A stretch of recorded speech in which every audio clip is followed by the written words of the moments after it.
Evolution of Green Goblin. In the 1981 Spider-Man animated series, Norman Osborn's dark past comes crashing back literally. After a train accident, his memories of being the Green Goblin resurface. Consumed by vengeance, he targets Spider-Man on Halloween night. Wearing his menacing mask once again, Norman steals a powerful memory amplifier, hoping to expose Spider-Man's secret identity to the world. The Goblin becomes a ghost of terror in New York, destroying the Daily Bugle's front page with a deadly compound and kidnapping John Jonah Jameson to lure Spider-Man into a trap. The transformation here isn't physical, but psychological, a rebirth of madness. The Goblin persona fully takes over Norman's mind, proving that sometimes the scariest transformations are the ones we can't see. In Spider-Man and His Amazing Friends, Norman Osborn's obsession reaches terrifying new heights. Alone in his lab, he's recreating the same chemical formula that turned him into the Green Goblin, but this time, he wants the entire city to share his fate. We see flashes of the old scientist within him, but the madness soon consumes everything. His twisted ambition drives him to kidnap his own niece Mona, intending to test the formula on her first. The bubbling chemicals, the glow of green light, and Norman's maniacal laughter echoing through the lab. It's up to Spider-Man and his friends to stop him before his curse spreads to everyone. The Green Goblin here isn't just a villain. He's a symbol of how genius, when corrupted by obsession, becomes monstrous. In Spider-Man, the animated series, the shadow of the Green Goblin lives on through Norman Osborn's son, Harry. After his father's disappearance, Harry struggles to make sense of the lies and secrets surrounding Norman's double life. Harry's search for the truth leads him to his father's hidden lair. Overwhelmed by grief and anger, Harry releases a strange green gas stored in the chamber, the same chemical that once twisted Norman's mind. The fumes cloud his thoughts, and in moments, the pain and confusion turn to rage. The Goblin's voice begins to whisper inside his head, convincing him that Spider-Man murdered his father. Transformed by madness rather than science, Harry dons the costume, mounts the glider, and becomes the new Green Goblin. He hunts Spider-Man across the city, driven by vengeance and the illusion that he's fulfilling his father's final wish. But beneath the mask, the real battle rages within Harry himself. Between the loyal friend he once was and the monster his father's legacy created. Willem Dafoe's Green Goblin in Spider-Man 2002 redefined the character for a generation. Norman Osborn, desperate to save his company, becomes his own test subject for an experimental performance enhancer. Inside Oscorp's cold laboratory, we watch one of cinema's most unforgettable transformations. He inhales the chemical vapor. His body convulses, his pulse races, and in a scream that echoes through the chamber, Norman Osborn dies. And the Green Goblin is born. When he awakens, his eyes glow with rage and insanity. That's the true moment of rebirth. The scientist gone, replaced by a laughing monster. Throughout the film, Norman battles not just Spider-Man, but himself. The mirror scenes reveal his fractured psyche, the businessman versus the beast. The Goblin becomes his alter ego, whispering to him, driving him toward chaos. His end mirrors his beginning, killed by his own creation, impaled by the glider he designed.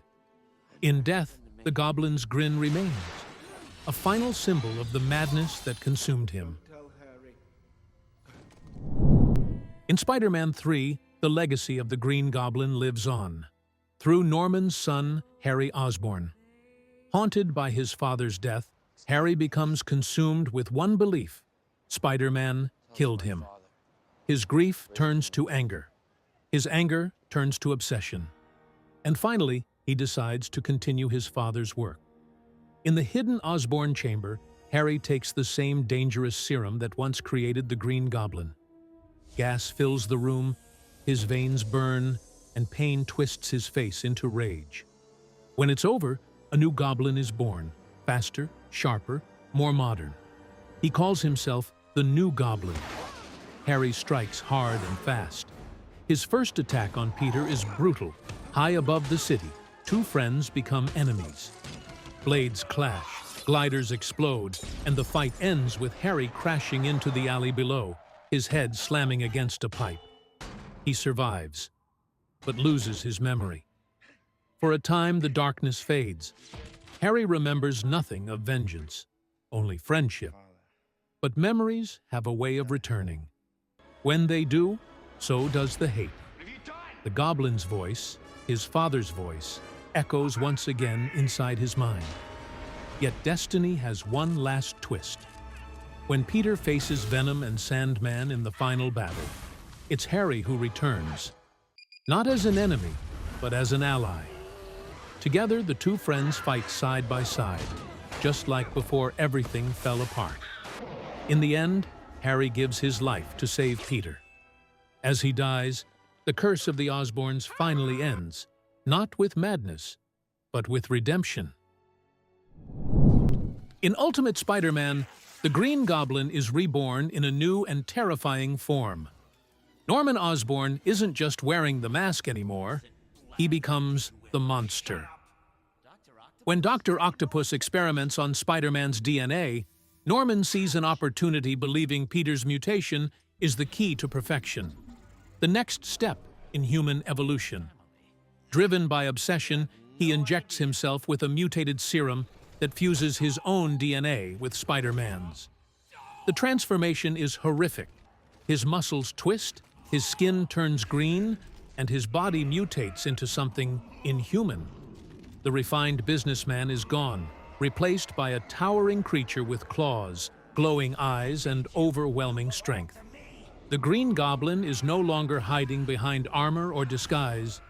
He is the monster now, inside and out.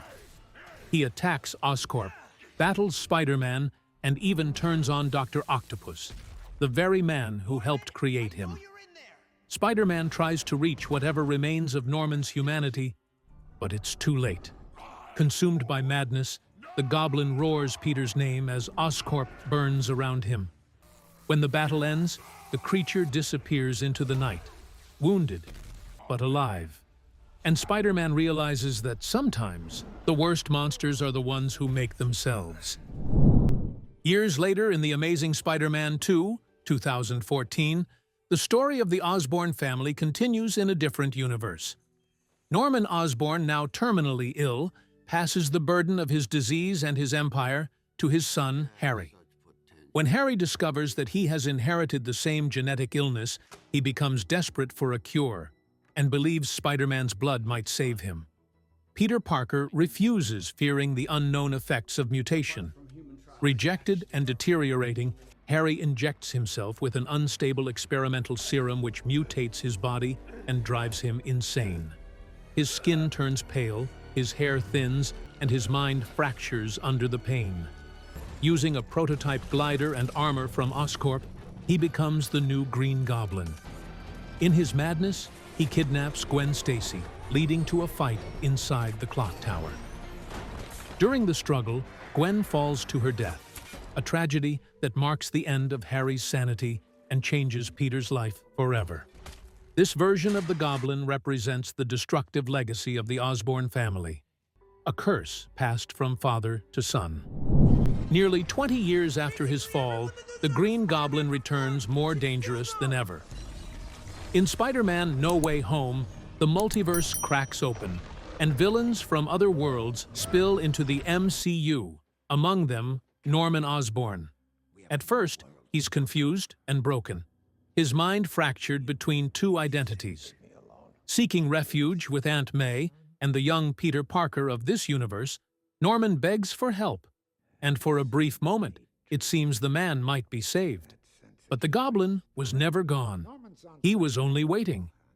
When the serum in Norman's mind shatters again, the Goblin resurfaces, crueler, sharper, and more cunning than ever before. He manipulates the heroes, turning them against each other, and unleashes chaos across New York.